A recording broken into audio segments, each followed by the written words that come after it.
भगवान महावीर स्वामी के श्री चरणों में कोटि से वंदन। युग प्रदान आचार्य श्री महासमुद्र के श्री चरणों में कोटि से वंदन। मुनिवृंद, उपस्थित धर्म प्रेमी भाई और बहनों, अनुव्रत उद्बोधन सप्ताह के अंतर्गत आज का विषय है नशा मुक्ति दिवस। आज का जो दिन है नशा मुक्ति दिवस।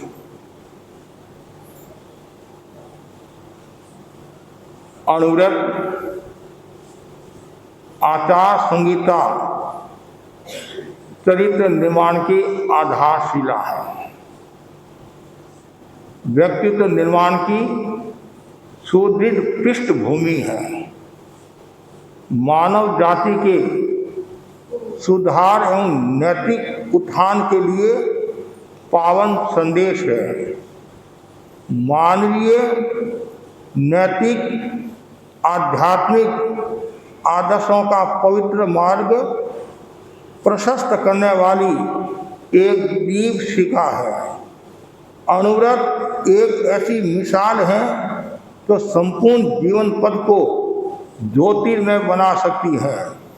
ऐसी दीपशिखा है जिसे सारा जीवन प्रभास्वर बनकर दूसरों की राह को भी ज्योतित कर सकता है। अनुव्रत नैतिक ज्योति है। अनुव्रत से जुड़कर व्यक्ति सब पर का कल्याण कर सकता है। अनुव्रत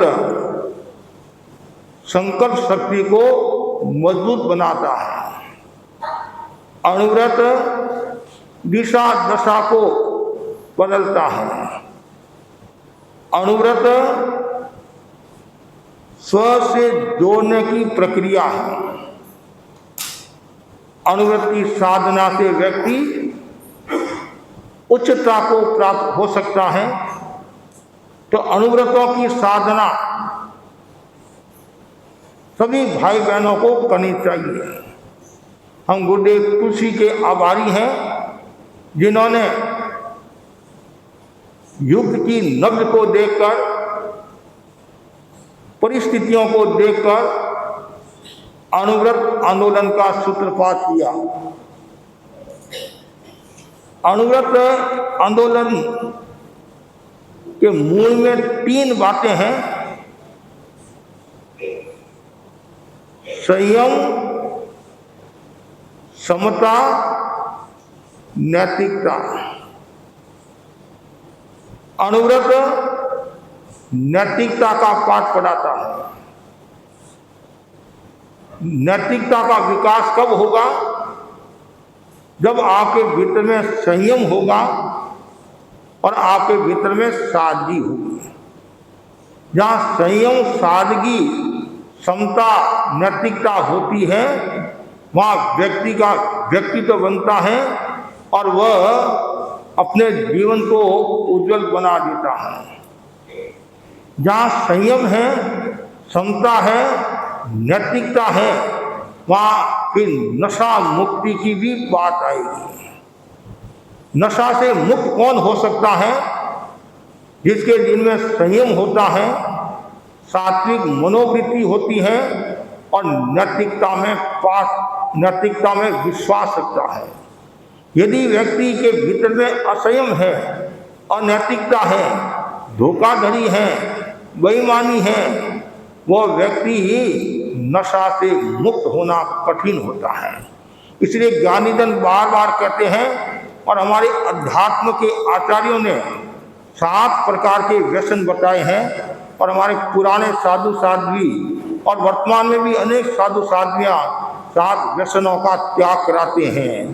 संस्कृत के श्लोक में भी बताया है, दुत्तं च मांसं सुरात वेश्या पापडिपर दार सेवा एतानि सप्त व्यसनानि लोके घोराति घोरं नरकं उपयन्ति घोराति घोरं नरकं नयन्ति। अध्यात्म की आचार्य ने इतना कहा है कि जो 7 प्रकार का व्यसन का सेवन करता है वो नरक को प्राप्त होता है, दुर्गति को प्राप्त होता है, अधोगति को प्राप्त होता है। 7 व्यसन है जुआ, जुआ मुआ, कहते नहीं जुआ मुआ। जो जुआ खेलता है एक तरह से उसकी मृत्यु है। दूसरा है सूरा, दूसरा मांस, तीसरा है सूरा, चौथा है वेश्या, पांचवा है शिकार, छठा है चोरी और सातवां है पर स्त्री गंवाना। ये 7 प्रकार के व्यसन बताए हैं। व्यसन का मतलब कष्ट, पीड़ा देने वाला। तो इन 7 का जो सेवन करता है और पीड़ा को, कष्ट को प्राप्त होता है और अपने जीवन में दुख को आमंत्रण देता है और सुख को विदा कर देता है और समझना चाहिए उसके बुरे दिन आ गए हैं। एक नौजवान आचार्य के पास आया, बातचीत की। बातचीत के दौरान आचार्य ने पूछा, क्या तुम शराब पीते हो? हाँ, मैं शराब पीता हूँ। कितना पीते हो? जितना मन में आए उतना पी लेता हूँ। इतना पैसा कहाँ से लाते हो? मेरी जमीन का पट्टा है, वो मैंने ठेकेदार को दे दिया है। जब भी मुझे शराब की आवश्यकता होती है वो मुझे दे देता है।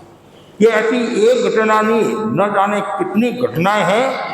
और राजस्थान के बारे में तो बताया जाता है सूरा और वेश्या के कारण राजा रजवाड़े साफ हो गए, राजा रजवाड़े साफ हो गए और कितने कितने लोगों का नुकसान हुआ है इस सूरा और वेश्या के कारण। तो जहाँ शराब है वहाँ खराब है, मदिरा जहाँ शराब है वहाँ खराब है, आत्मा में शांति नहीं है। इसलिए कहा भी गया है, जो व्यक्ति नशा करता है तो पहला गुण क्या आता है? उसका विवेक दीपक बुझ जाता है और ईर्ष्या प्रतिशोध का भाव पैदा होता है। धन और धर्म को नाश करता है और नशा एक सामाजिक बुराई है और नशा असंयम की ओर ले जाता है, दुर्गति की ओर ले जाता है और बुद्धि को कमजोर कर लेता है। बुद्धि धीरे धीरे क्षीण होने लग जाती है और जहाँ भी नशा होता है वहाँ फिर व्यक्ति का आत्मा का उत्थान बंद हो जाता है। क्यों? नशा है तो नशा नाश का द्वार है। कुछ लोग कहते हैं हमारा नशा करने से हमारी शान बढ़ती है। नशा का उल्टा क्या है?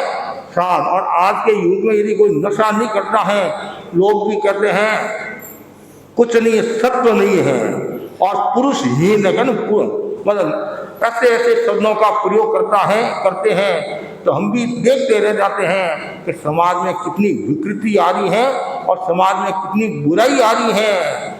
आज एक शराब नहीं आ रहा है और एक शराब के कारण न जाने कितनी बातें आ जाती हैं। एक व्यक्ति शराब पीता है तो मांस खाने की भी इच्छा पैदा होगी, पर स्त्री गमन की भी इच्छा पैदा होगी, क्यों? वासना कामना सताएगी और वो घर परिवार को भी नहीं छोड़ेगा और उसका विश्वास भी उड़ जाएगा। इसलिए हमेशा नशा से दूर रहना चाहिए। और जब बादशाह ने किसको पूछा? मंत्री को, और कहा शहरों का राक्षस कहाँ रहता है? शहरों का राक्षस कहाँ रहता है? तब बीरबल ने कहा महल में रहता है। कहाँ रहता है? महल में रहता है। महल में कैसे रहता है? महल में रहता है। फिर क्या होता है? फिर दरिद्रता बढ़ती है, बीमारी बढ़ती है, मारपीट बढ़ती है और पागलपन जैसी स्थिति, ये सब उसके साथी हो जाते हैं। तो फिर बादशाह ने पूछा वो कौन है? कौन है? वह है शराब। शराब से पागलपन की स्थिति आ जाती है, संबंधों में विकृति आ जाती है, शारीरिक मानसिक स्वास्थ्य में कमजोरी आ जाती है और भावनात्मक में भी भाव खराब हो जाते हैं। तो एक नशा नहीं आता है और नशे के पीछे न जाने कितनी कितनी चीजें आ जाती हैं। शरीर खराब, मन खराब, भाव खराब। इसलिए ऋग्वेद में भी कहा गया है न चेत सुरा पिबंती, अर्थात शराब नहीं पीनी चाहिए। हर संप्रदाय में शराब का निषेध बताया गया है, लेकिन जीव की लोलुपता के कारण, खोटी असत संगत के कारण और अपनी शान बढ़ाने के खातिर ये नशा करता है। और शान तो रहती नहीं रहती है, ये शान उतर जरूर जाती है, उतर जरूर जाती है। हम देखते हैं कभी कभी गांव में, नगरों में विहार करते हैं, नगरों में, गांव में, तो वो ऐसे पड़े रहते हैं। उनकी औरतें आती हैं और उनको उठाकर उनको घर ले जाती हैं, और कभी कभी तो नाली में पड़ा है। और सब लोग देखते हैं कि महाराज कोई खास बात नहीं है, ये तो रूटीन है, रूटीन है। उसको न सूद रहती है न बुद्ध रहती है, सूद बुद्ध कुछ नहीं रहती है। और कभी कभी तो ऐसी स्थिति आ जाती, हमारे पुराने संत कहते थे, विनोद की भाषा में कहते थे कि नशरी पड़ा है और मुंह खुला है, और कुत्ता आता है और मुंह में धार छोड़कर जाता है, पेशाब करके जाता है, और वो नशेरी बोलता है कि नींबू का रस कहाँ से आया है। और नशेरी को भान नहीं रहता है, कुछ भी वो करने के लिए तैयार हो जाता है। इसलिए ज्ञानी जन कहते हैं 7 व्यसनों में ये जो सरदार है, ये क्या है, ये सरदार है। मदिरा एक दृष्टि से के सब नशों में सरदार है। और कुछ लोग कहते हैं कि महाराज शराब में राजस्व बहुत आता है, राजस्व बहुत आता है।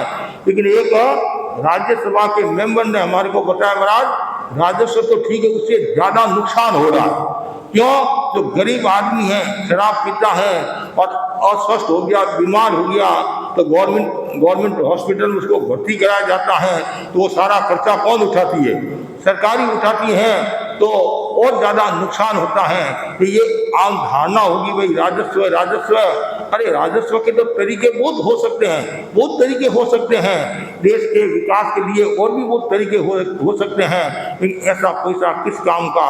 ये जो 100 गुना 50 गुना कहते हमारी शराब में कमाई होती है, लेकिन वो पैसा अनिति का समझ लीजिए, वो शुद्ध पैसा नहीं है और आत्मा को नुकसान पहुंचाने वाला। समाज में भी उस व्यक्ति की इज्जत नहीं रहती है। ठीक है, उसके पास पैसा है, आपको पैसा मिलता है, चंदा मिलता है, इसलिए आप उसका सम्मान करते हैं, सम्मान करते हैं। कभी कभी स्टेज पर भी बैठा देते हैं। तो कुछ लोग विरोध भी करते हैं, कुछ लोग विरोध भी करते हैं। एक मूर्ति पुत्र समाज के बहुत बड़े आचार्य, अभी उनका स्वर्गवास हो गया, और जो हमारे देश के जो नामी जो हस्तियां हैं, नामी जो उद्योगपति है, अरबों खरबों जिनके पास में है, तो उस आचार्य ने क्या कहा, तुम मेरी परिषद में भी मत आना। क्या कहा? मेरी परिषद में भी मत आना, तुम्हारा जो पैसा है वो हराम का, मतलब खराब पैसा है। अब बोलो, आप इतनी गहरी उन्होंने बात कह दी। इसलिए ध्यान रखना चाहिए कि समाज में इस प्रकार के जो लोग हैं, तो उनको समझाओ, ऐसा कार्य मत करो। आज ऐसा भी सुनने में आता है, हमारे समाज के लोग ये बार भी चलाते हैं, बार बोलते हैं, बार भी चलाते हैं, और ठेके का भी काम करते हैं। शराब के ठेके का मतलब सीधा नहीं करते हैं या और कुछ रूप में करते हैं। तो ये सब समाज के लिए शुभ बात नहीं है, समाज के लिए अच्छा संकेत नहीं है। चाहे एक आदमी करता होगा, चाहे 2 आदमी करता होगा, लेकिन पूरे समाज को नीचे देखना पड़ता है। और आजकल तो ऐसा भी सुनने में आता है, जब विवाह शादी होते हैं तो एक अलग काउंटर लगाया जाता है, अलग काउंटर। और ऐसा भी सुनने में आता है, नाम तो है थम्सम, क्या बोलते हैं, थम्सम भी बोलते नहीं, हाँ, कोल्ड ड्रिंक है, और उसमें मिला देते हैं। तो लोग क्या सोचते हैं, भाई ये कोल्ड ड्रिंक्स पी रहा है, लेकिन उसमें उसका बाप है, क्या है? तो ये है बहुत सावधानी, समाज को भी ध्यान रखना चाहिए। और जहाँ भी ये ऐसी प्रवृत्तियाँ होती है, ऐसे यदि काउंटर लगते हैं, तो वहाँ अहिंसात्मक तरीके से विरोध करना चाहिए। और गुरुदेव तुलसी ने तो अपने प्रवचनों में स्थान स्थान पर नशा मुक्ति के बारे में बताया, नशा के बारे में बताया कि नशा से स्वयं का पतन, समाज का पतन, व्यक्ति का पतन, देश का पतन और विश्व का पतन। जहाँ भी नशा है वहाँ नुकसान ही नुकसान है। किसी आदमी को डाउन करना है तो उसको नशा कराते जाओ, नशा कराते जाओ, वो डाउन हो जाएगा। क्यों? उसका शरीर कमजोर हो जाएगा, शरीर खोखला हो जाएगा, और सोचने समझने की क्षमता भी कम हो जाएगी। इसलिए आवश्यकता है समाज में कोई भी प्रकार का नशा नहीं आए। अभी से आप पाड़ बांध दो, कहते हैं पानी आए उसके बाद पाड़ बांधते हैं, पहले पाड़ बांध दो कि मेरे घर में कोई भी प्रकार की विकृति नहीं आए।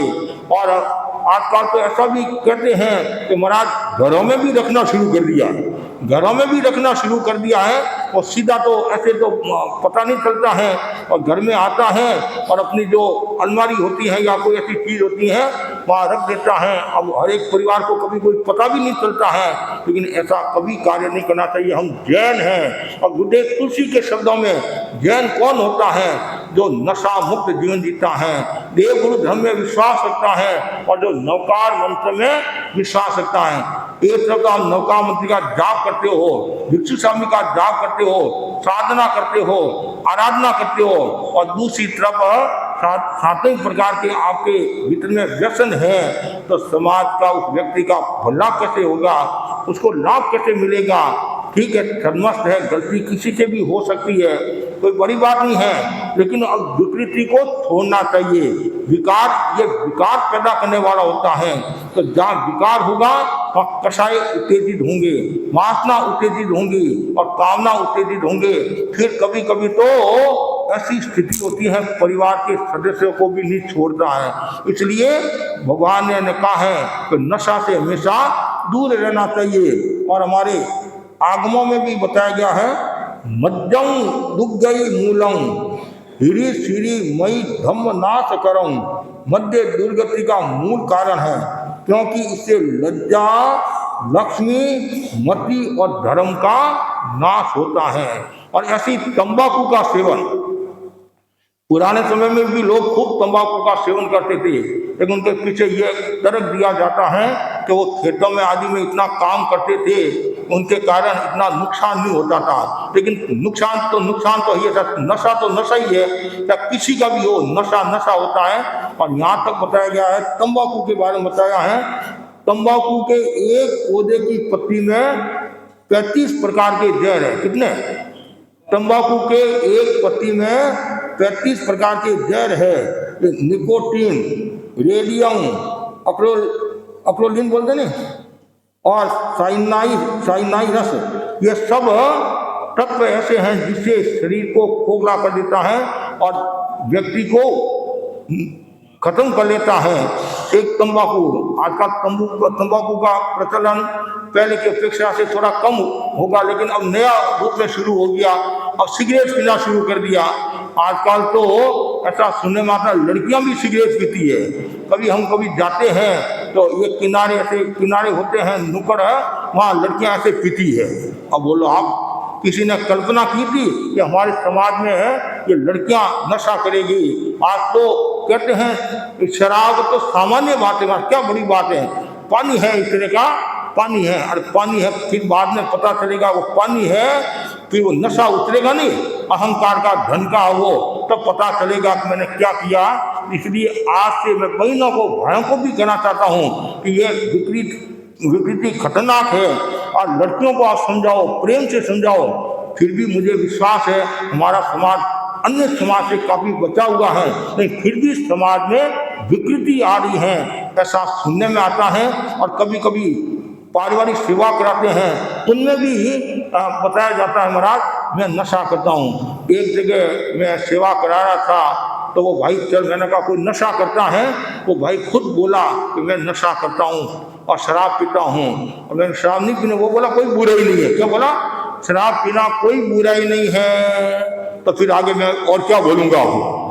अब वो खुद ही बुराई की ओर जा रहा है ना, अपने आप को कहना बुराई नहीं है, तो फिर बोलने का प्रश्न ही नहीं है। कहीं समझने की गुंजाइश होती है, समझाने, सामने वाला को समझता हो तब तो समझाने की भी कोशिश करते हैं। फिर भी हमारे साधु संत समय समय पर बहुत प्रेरणा देते हैं। आचार्य प्रवर ने अहिंसा यात्रा के जरिए जो 3 बातें बताई, सद्भावना, नैतिकता, नशा मुक्ति, करीबन 1 करोड़ लोगों को आचार्य प्रवर ने समझा कर ऐसे त्याग नहीं कराया कि सौभाग्य से अहिंसा यात्रा में हमारे को भी रहने का सौभाग्य प्राप्त हुआ था। तो हम देखते बुद्ध एक एक पॉइंट को समझाते थे, उसके बाद में आपकी इच्छा हो, जबरदस्ती नहीं है, आपकी इच्छा हो तो आप त्याग करो। तो करीबन ऐसे कितने लोगों को उन्होंने तारा। जब गुरुदेव तुलसी पंजाब में पधारे तो पंजाब की बहनें आती, महाराज हमारे पतिदेव बहुत शराब पीते, इनको छोड़ाओ, ऐसी हरकतें करते हैं, मारपीट करते हैं, वो करते हैं। तो गुरुदेव के भी मन में आया कि ऐसा माहौल है, तो गुरुदेव ने लोगों को समझाया, त्याग कराया, और फिर उनकी औरतें आई, महाराज आपने हमारे को निहाल कर दिया। जब गुरुदेव 83 समझ लीजिए, हम 83 की बात है, जब नाथ द्वारा मर्यादा महोत्सव करके अहमदाबाद होते हुए बालोतरा पधारे थे, तो रास्ते में गुरुदेव ने लोगों को त्याग कराया था, ये तंबाकू का, बीड़ी का, आदि का। तो वापिस उस दृष्टि से हमारा जाना हुआ, तो वो लोग बोले कि गुरुदेव तुलसी आए थे, अच्छा तुलसी आए थे, उन्होंने हमारे को त्याग कराया था, आज हम सब स्वस्थ मतलब अच्छे हैं। तो ये एकदम परफेक्ट बात है कि जिसके दिल में नशा नहीं है, जिसके परिवार में नशा नहीं है, घर में नशा नहीं है, वहाँ लक्ष्मी सरस्वती दुर्गा का निवास है, वहाँ पागलपन जैसी स्थिति नहीं आएगी। इसलिए मैं आपको कहना चाहता हूँ, कोई भी प्रकार का मदिरा का सेवन नहीं करना, कोई प्रकार के तंबाकू का सेवन नहीं करना। और ये जो ऐसा भी कहा जाता है कि बकरी पाती खात है, ताकि कादर खाल, जो नर बकरी खात है ताको कौन हवा। जब बकरी क्या घास पत्ता खाती है तो उसकी खाल उतारी जाती है, तो बकरी पाती खात है ताकि कादर खाल, जो नर बकरी खात है ताको कौन हवा। जो बकरी को खाता है उसका क्या हाल होगा। और हे भला तेरा इसी में मांस खाना छोड़ दे, इस मुबारक पेट को कब्र बनाना छोड़ दे। ऐसा मुस्लिम धर्म में भी बताया। मुस्लिम धर्म में तो मांस खाने से भी अनेक प्रकार की बीमारियां होती हैं, अनेक प्रकार के रोग पैदा होते हैं। और कुछ लोग जैसे अब पुराने पहले कहते हैं ये रोग आ गया। अब आप कोई भी व्यक्ति यदि गलत भोजन करता है तो अंदर रोग भी हो सकता है, जैसे मनुष्य के रोग होता है, पशु के भी रोग होता है, और जीवों के भी रोग हो सकता है। और वो यदि पेट में जाता है तो फिर उसका क्या परिणाम आएगा। ये पेट है, पेट को कब्रिस्तान मत बनाओ। अब अक्षय पदार्थों का सेवन नहीं करना। और आज जैसे अंडा है, मैं बार बार कहा भी करता हूँ, कोई भी जैन समाज में या कोई भी समाज हो, उच्च समाज हो या कैसी भी समाज हो, कोई भी प्रकार का ये नॉन वेज का सेवन नहीं होना चाहिए। आज तो बड़े बड़े देशों के लोग वो भी नॉन वेज को छोड़े हैं, नशे को छोड़े हैं, और सब स्वास्थ्य के प्रति जागरूक हो रहे हैं। तो आवश्यकता है जीवन में न मदिरा है, न मांस का सेवन होना चाहिए, न मांस खाना चाहिए, और न ही ये जुआ खेलना चाहिए। ये भी जुआ के कारण भी कितना नुकसान हो रहा है। जो लोग सट्टा करते हैं, जैसे क्रिकेट खेलते हैं, क्रिकेट में सट्टा है। और ऐसा सुनने में आता बादल पर भी सट्टा। आज बरसात होगी कि नहीं होगी, और कितनी बरसात होगी, कब बरसात होगी, कितनी गर्मी पड़ेगी, कितनी सर्दी पड़ेगी। अब बोलो लोगों का दिमाग उसमें इतना चलता है। थोड़ा धर्म में दिमाग चल जाए तो बेड़ा पार हो जाएगा। तो धर्म में दिमाग कम चलता है और धर्म में दिमाग ज़्यादा चलता है। और क्रिकेट में भी ये कितना रन बनाएगा, ये कब आउट होगा, एक ओवर 6 बॉलें होती है तो कौन सी बॉल पर आउट होगा, और ये कितने रनों से जीतेगा। अरे जैसे कोई केवल ज्ञानी है। तो मतलब या तो और कुछ कारण होगा, लेकिन ऐसा मत करो। और जब हम सुनते आते महाराज, बाप ने मुश्किल से तो करोड़ों रुपए कमाए और ऐसा बेटा निकला, एक में ही साफ कर दिया। वो अरबपति की धुन में खपपति हो गया। तो पुराने लोग बड़े समझदार थे। वो बहुत सावधानी से कार्य करते थे, कहीं नुकसान न हो जाए। और आज की जनरेशन का पढ़ी लिखी है, और वो सोचती है मैं एक दिन में धीरू भाई अंबानी बन जाऊं, बिल गेट्स बन जाऊं। और ऐसे बिल गेट्स धीरू भाई अंबानी नहीं बनते हैं, और बनने में टाइम लगता है। और जो सुख सुविधा से पैसा आता है, सीधा ही जो पैसा आता है वो सीधा ही जाता है। जो श्रम की कमाई होती है वो कमाई टिकती भी है, ऐसा भी कहा जाता है। इसलिए बहुत सावधानी रखो कि जुआ नहीं खेलना, परिस्थिति गमान, वेश्या गमान, शिकार चोरी। शिकार की तो हमारे समाज में एक परंपरा नहीं है, मतलब शुरू से ही शिकार नहीं करते हैं। और ऐसे भी काफ़ी हद तक हमारा समाज सात व्यसनों से मुक्त है, काफ़ी हद तक मुक्त, आज भी मुक्त है। और भी अपेक्षा है यदि समाज में कहीं विकृति हो कि मैं तो देखने के लिए गया नहीं, देखने के लिए गया नहीं, हम तो सुनते हैं, या जो पीने वाला वो कह देता है कभी महाराज मेरे से ये गलती होगी, ये गलती होगी। फिर भी मैं पूरे समाज को कहना चाहता हूँ कि समाज हमेशा स्वस्थ रहे और गुरुदेव तुलसी का जो सपना है वो सपना साकार हो। महाप्रकृति ने भी ये बातें कही, वर्तमान में आचार्य महासमुद्र भी यही बातें फरमा रहे कि हमारा समाज नशा मुक्त बने, और जितना ज़्यादा नशा मुक्त होगा उतना ही समाज शक्तिशाली होगा। और गुरु धारणा का भी एक हमारा नियम है कि नशा मुक्त जीवन जीना, व्यसन मुक्त जीवन जीना, और कोई भी प्रकार का गलत भोजन नहीं करना, अभक्षित पदार्थों का सेवन नहीं करना चाहिए।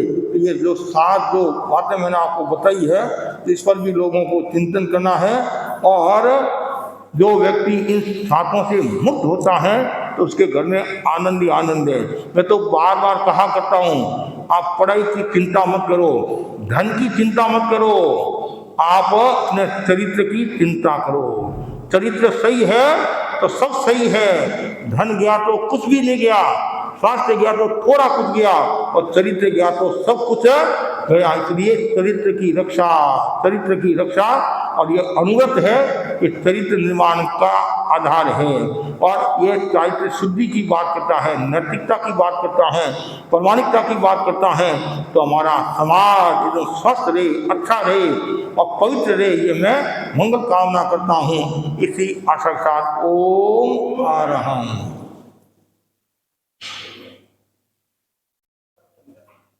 आज